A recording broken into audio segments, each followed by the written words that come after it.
Joy Reid, the illustrious host from MSNBC with a room temperature IQ, took some time off of publishing homophobic blog posts to write a book about civil rights hero Medgar Evers. During a recent book tour, Joy Reid did something that took tremendous courage and talked about how slavery was bad and civil rights were good. Now, in a racist country like America, I'm sure Joy Reid had to look over her shoulder all the way to her Bentley after making such a brave claim. She lied awake at night in her multi-million-dollar home, fearing for her safety, much like the aforementioned Medgar Evers she just wrote about. Because in Joy Reid's fantasy world, race relations in America have not changed since 1959. I'm Tyler Chrestman. Welcome to the Chrestman Conversation.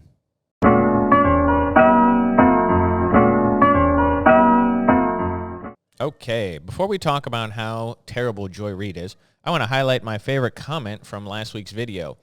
On YouTube, Carmart Dave, forgive the pronunciation there, said, "That's some books." I tried to capture the essence there with the exclamation point. That is true, Dave. There are lots of books here because, as I told you, I believe in that Oscar Wilde quote, you can never be overdressed or overeducated. Now, I'm going to start today's episode by playing a clip that was going around from the Joy Reid interview that I mentioned in the intro. I want to apologize in advance because having to listen to Joy Reid goes against the Geneva Convention. It is a form of torture, but I'm going to do it for the benefit of the audience. You're just going to have to trust me on this. So let me pull up the clip here real quick, this little part that I want to play. Bada bing, bada boom. All right, here we go. I'm going to play it. It lasts about a minute and a half. It's interesting when you read through, like you had to do so much research for this book. I know you know the history before, but what is it like to see it in such, you put it all together and see the way that black people through time have been treated.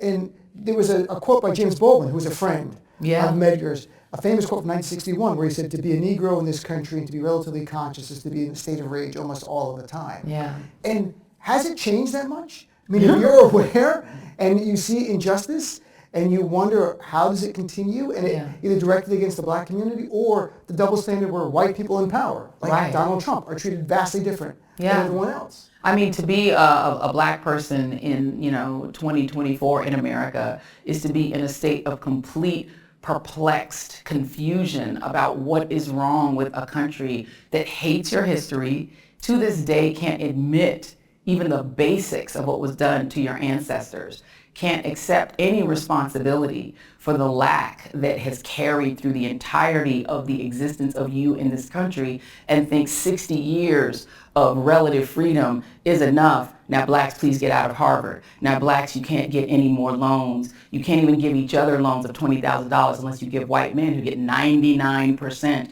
of funding for their businesses. We want 100. And to find out that literally Barack Obama's 2 terms as president are your reparations, and Juneteenth, which you already celebrated anyway, is your reparations, and yet you built this country. You literally physically built this country, and yet the attitude toward you from a lot of your peers and your fellow citizens is just shut up and be grateful. And it's infuriating, and that is why James Baldwin is my favorite writer. He is the greatest writer in American history. But he's speaking a truth that still exists, and he's been long gone, but it's still true.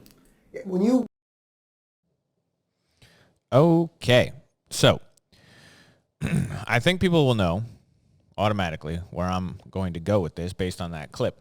But I want to address all the things that she says in that little clip, because almost everything she says is wrong in that clip. It just encapsulates this entire idea, this entire philosophy that guards the people on the left and their view of race relations in the United States.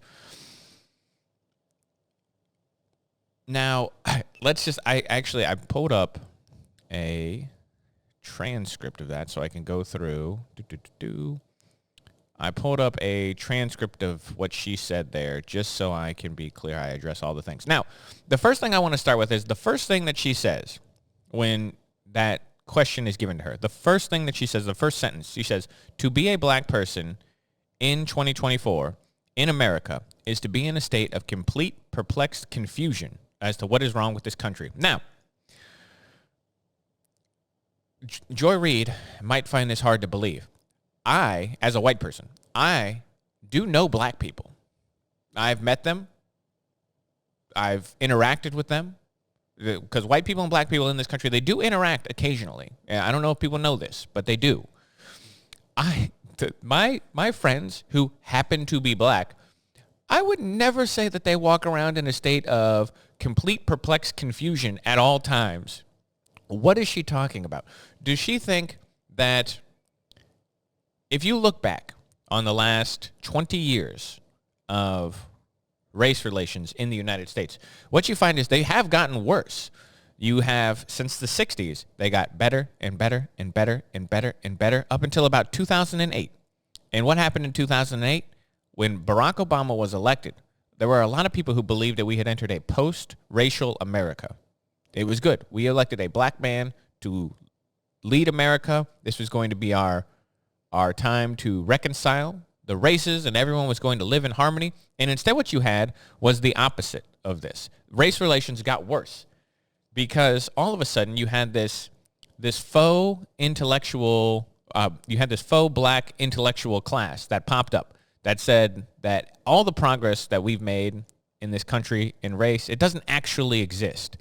And race relations have gotten worse because when you look at polls from young people in 2009, especially young black people, they would say that race didn't really affect their day-to-day lives.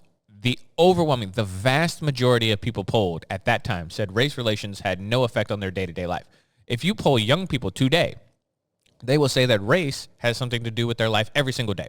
This is the opposite direction of where we want to go, but this is what Joy Reid wants. She wants to be in a race-first America, which is the exact opposite of what people like Medgar Evers actually fought for. Now, she goes through, she talks about this, how black people they're so confused by what's going on and with race relations in the country. And then she goes on to say that America, a country, it hates your history, talking about black people, and to this day won't even admit the basics of what was done to your ancestors and can't accept any responsibility for the lack that it has carried through the entirety of your existence in this country.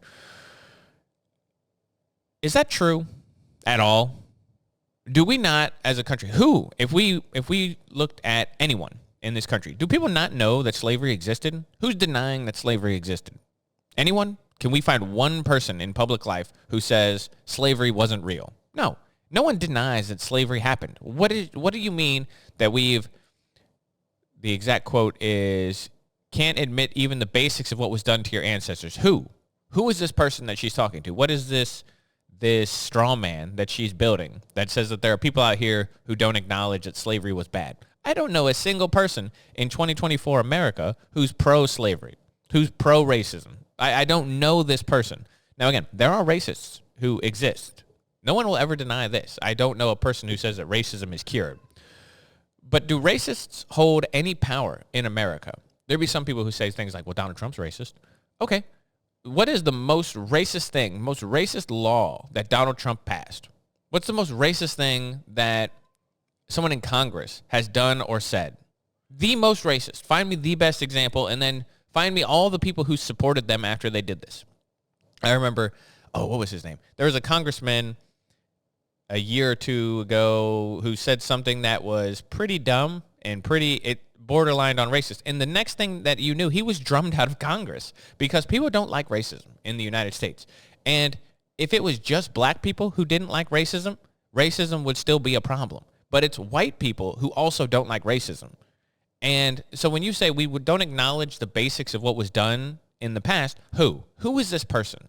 Who are you talking about? I don't know a single person who's on the slavery denial train.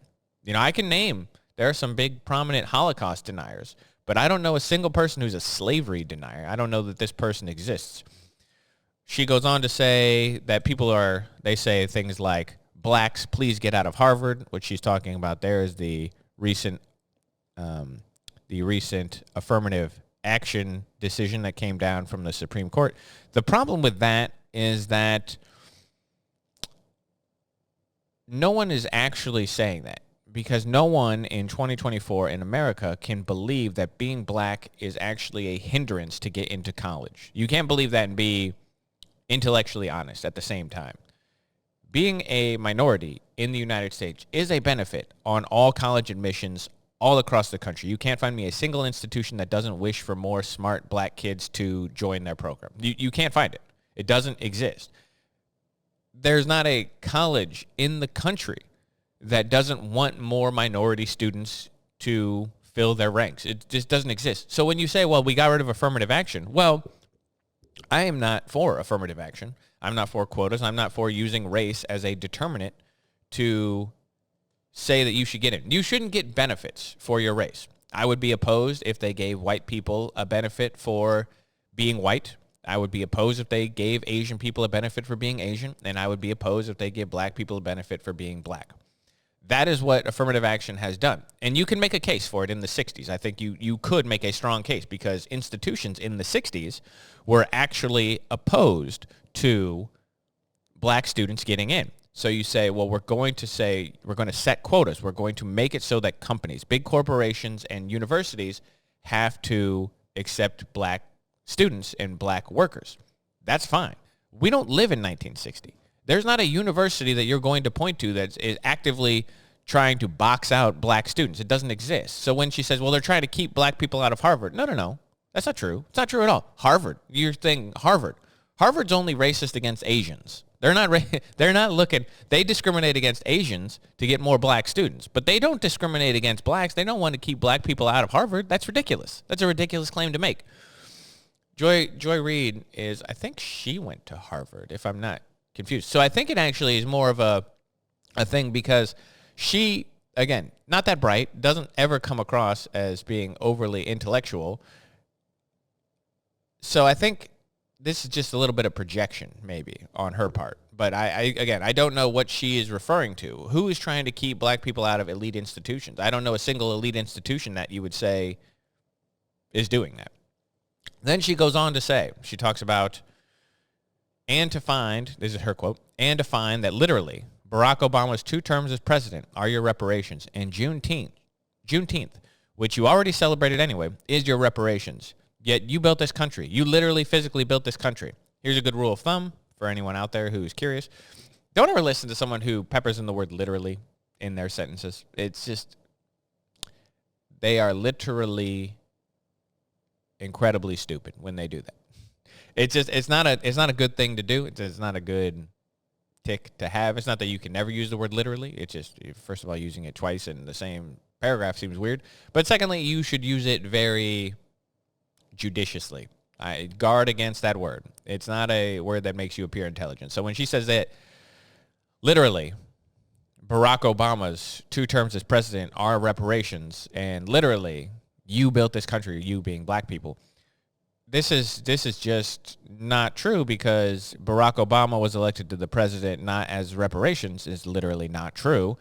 And that's not what that was for a post-racial America. Again, as we said, many people voted for Barack Obama under the idea that this would bring together the United States. Our racial reckoning would happen under Barack Obama. Now, it was wrong. It was a wrong choice. I voted for Barack Obama 2 times, so it's not like I'm saying that people made the wrong choice.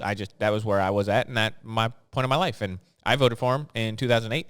I turned 18, I think 2 or 3 days before the election. So it was the first time I got to vote in a presidential election. I voted for Barack Obama in 2008, and I voted for him in 2012.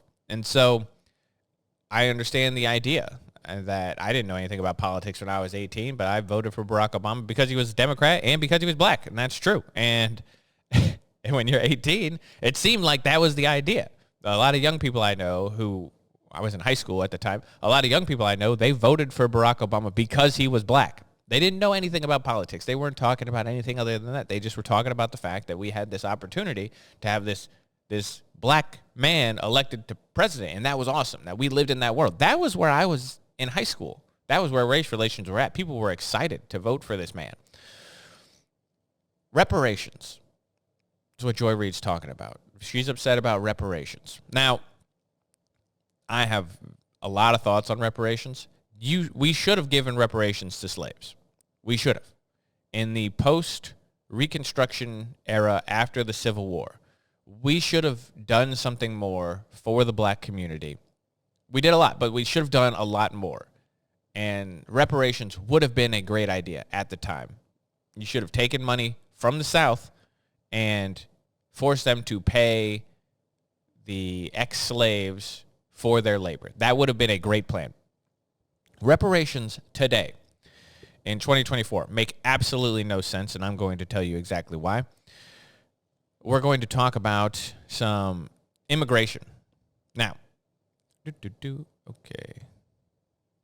Let me pull up. I want to pull up a couple charts here. Now, you might say to yourself that reparations in theory are a good idea.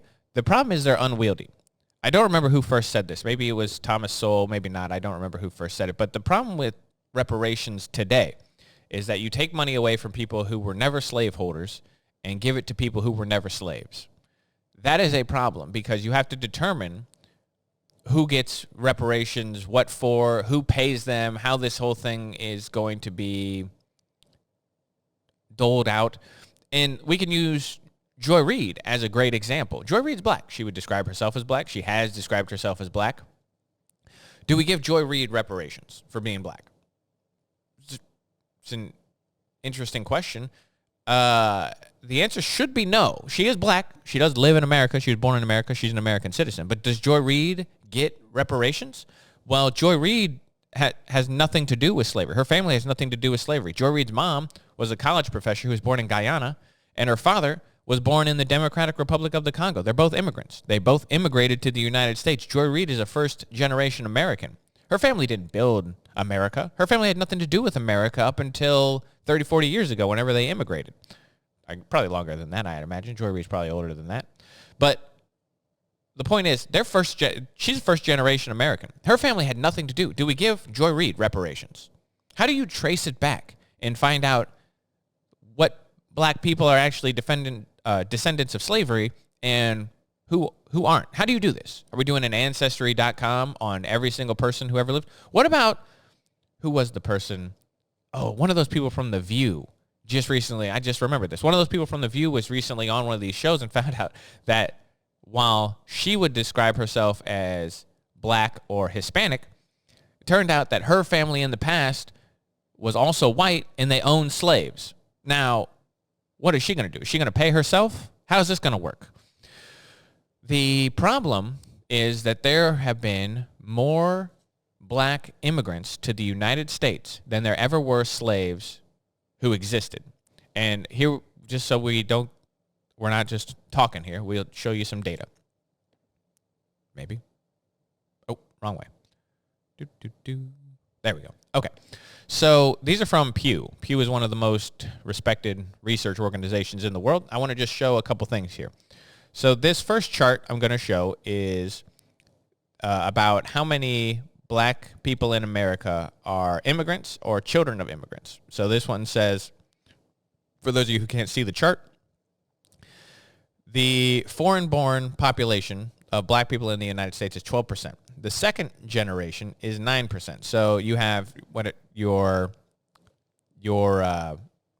people who were born in different countries who have immigrated, 12%, and the second generation. So people who are the children of immigrants, 9%. Right there, you have 21%, 1 in 5.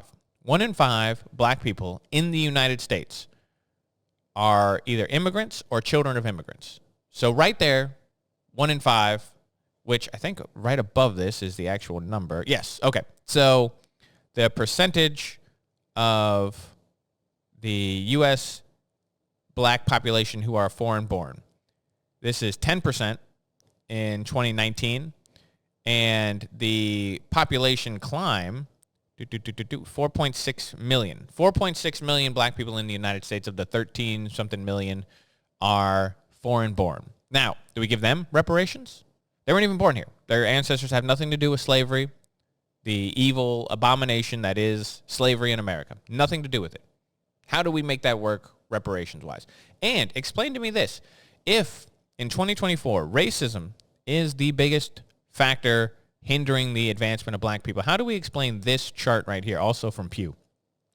This is the black immigrant household income, okay? So you have the median income, where they talk about U.S. immigrants, $63,000, the median income for U.S. immigrants. Black immigrants, $57,000.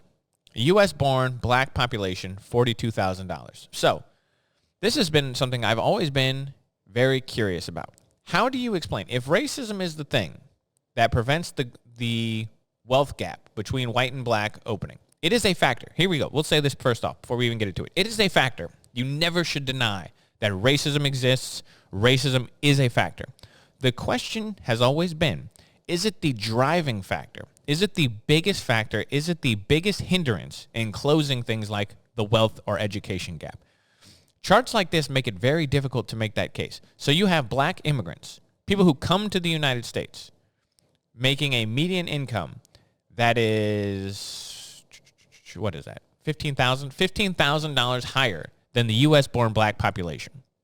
How could that possibly be the case? If racism affects black people, just for dint of being black, it should affect black immigrants as much, if not more, than the U.S.-born black population. But none of the charts seem to reflect this. So how is it that black immigrants can come here, somehow overcome being immigrants to a new country, and overcome the racism that accompanies being black better than the U.S.-born black population? It leads you to believe that it has something to do with culture as opposed to something to do with just racism being the driving factor. Here's a good indicator that this is the case. The majority of black immigrants live in family households. Now, this is another chart here. The percentage of blank living in households headed by a married couple. This is from 2019. U.S. immigrants, 65% of U.S. immigrants live in what you would consider like a nuclear family. The married couple heading the household. The U.S. population, that's about 60. The U.S. black immigrants, 54%. U.S.-born black population, 36%. Now, this chart right here explains the gap better than any chart that you can find about racism in the United States. The reason why U.S. immigrants, the U.S. population in general, and U.S.-born black immigrants outperform the U.S.-born black population has more to do with the marriage rates in the black community than it does in just racism. Joy Reid would claim that racism did it. That's what they say. She would find the difference in outcome, and then they just say racism. Racism is a factor. You'll never not be a factor. You can always say. But the question is, does Joy Reid's thesis hold? Does her thesis that racism is the issue, does it hold up to scrutiny? How can you explain that racism didn't affect black people who are born in other countries who come to America, but it only affects black people born in America? If you're a white person and you hate black people, do you only hate black people when they're born in America, or do you hate black people everywhere? It makes no sense that racism would only affect one group of black people. It does not work. It does not track. So when you have, here we go. It says 80% majority of the black immigrant population lived in a family household in 2019. Lived in family households in 2019, blah, blah, blah, blah. Just half, 54% of black immigrants lived in a household headed by a married couple, while 19% lived in a female-headed household and 7% lived in a male-headed household. So you have this chart right here explains better than anything Joy Reid has ever said the difference in why certain communities are better at attaining wealth and certain communities are worse at it. This one explains it better than anything Joy Reid has ever said. Let me move this around real quick. Okay. So let's continue just talking about what Joy Reid is talking about. When she says that, well, she uses the word literally. She said, literally, you built this country. Literally, black people, I want to get the actual quote here. Yet you built this country. You literally physically built this country. And yet the attitude toward you from a lot of your peers and your fellow citizens is just shut up and be grateful.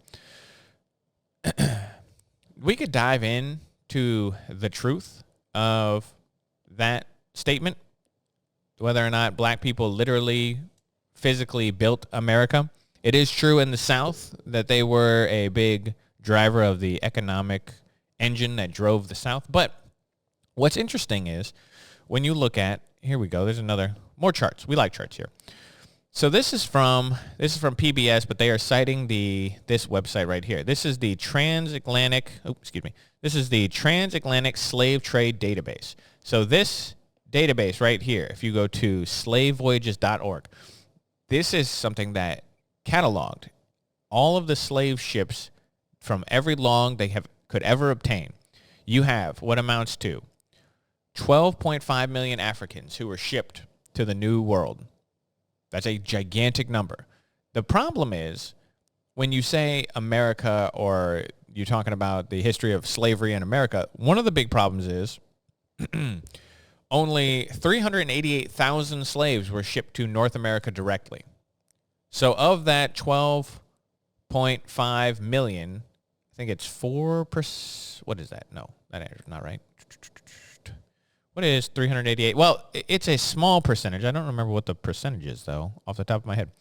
So 388,000 of the 12.5 million Africans who were slaves, shipped in slave ships, came to North America. That's a tiny percentage. And if a history of slavery in America is so unique and so terrible, what about the other 10 million, 11 million slaves who didn't come to America? Most went to Brazil and the Caribbean and some of the islands that surround there, but South America and Caribbean islands. Most of the slaves went there. Most of them didn't come to the United States. What about the slavery there? Why is it a different issue when we talk about that? And if we're talking about the people who are responsible, reparations and whatnot, how about this? 25% of Southerners owned slaves. 1/4 of the Southern population were slaveholders, and talking about reparations. Okay, so all this stuff that I'm mentioning here, I'm mentioning for a reason. Because when we're talking about Joy Reid, we're talking about reparations, we're talking about the contribution and how much slavery actually made up America in the past. 388,000 people. That's a lot of people who came to America in bondage. That is, every single one of them is a tragedy and a mistake and terrible, and we wish we could go back and change it all. That's what I wish. I know most people probably believe the same. But is slavery the reason America became America? There were more slaves in Brazil than America, but America outperformed Brazil. So is it slavery that's making the economics of America great during the 1800s, the 17 and 1800s? No, of course it's not. Because 1/4 of the population in the South owned slaves. The South didn't outperform the North economically. The reason why the North won the Civil War is because there were more people in the North and they were able to spend more money than the South. That is why the North won the war. The South, slavery did not drive the economy of America the way that people like to think it did. Textiles, fabric, cotton, this stuff was great in the South for the Southern economy, but it's the industry in the North that drove America. We fought a war over slavery. It is true that the states' rights and slavery was a gigantic issue, was the driver of the Civil War. But it's not because the economy of the South was booming. It was not booming. It was not good. Slavery was not the thing that made America the most powerful nation in the world, because it could have happened in the Caribbean or Haiti or Brazil or any of the other countries that got more slaves than the United States. If slavery was the thing that made countries rich, all of those countries in South America would be much better off than the United States. But they're not, because slavery was not the driving factor. So did slaves literally build this country? No, they didn't literally build this country. They worked fields, and it was a tragedy, and it's terrible. But to say that everything that built America, that made America great in the first place, great in terms of its power, its economy, its spending per capita, all of this, it wasn't built on the back of slave labor.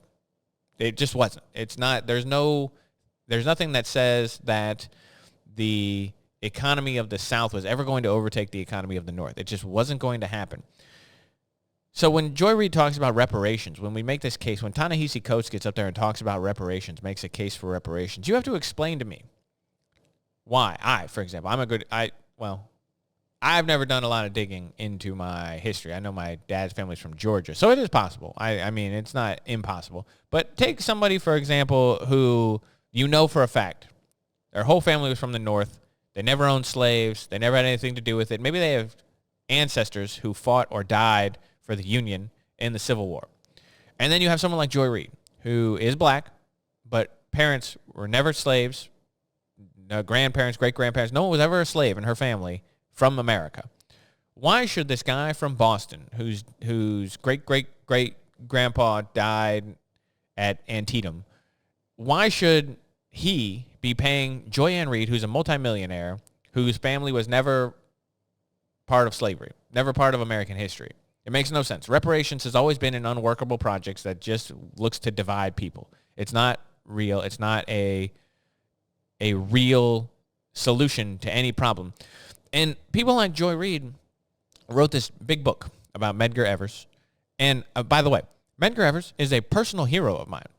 The first novel I ever wrote, one of the characters is named after Medgar Evers. This is a gigantic hero of mine personally. So I'm not knocking on her for wanting to write a book about him, but the jump that people make, the giant mistake that people like Joy Reid make, is the jump from 1960 to 2024 in the blink of an eye. They close their eyes and they say, oh, look, it's still 1960 when I open my eyes. It's not. The amount of progress that the black community has made since the 60s, the white and black community have made since the 60s is astounding.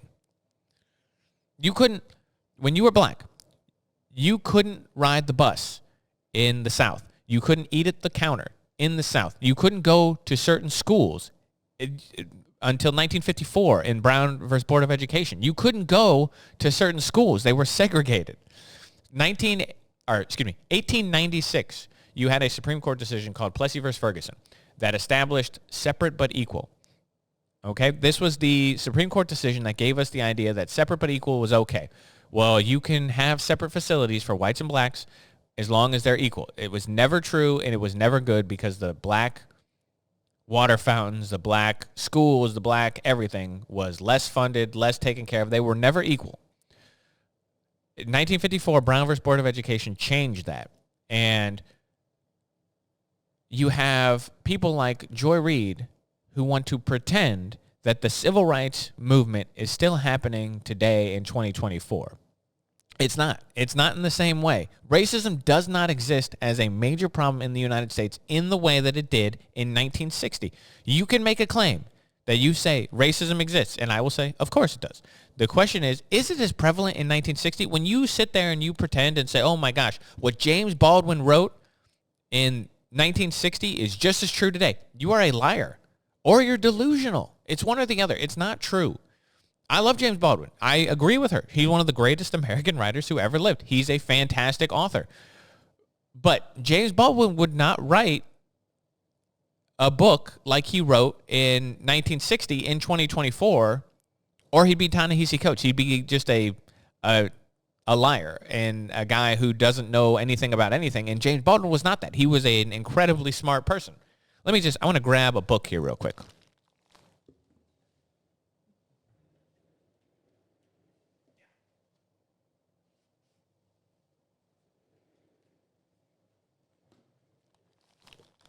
Okay, this book is going to be required reading for all fans of the Chrestman conversation at some point in the near future.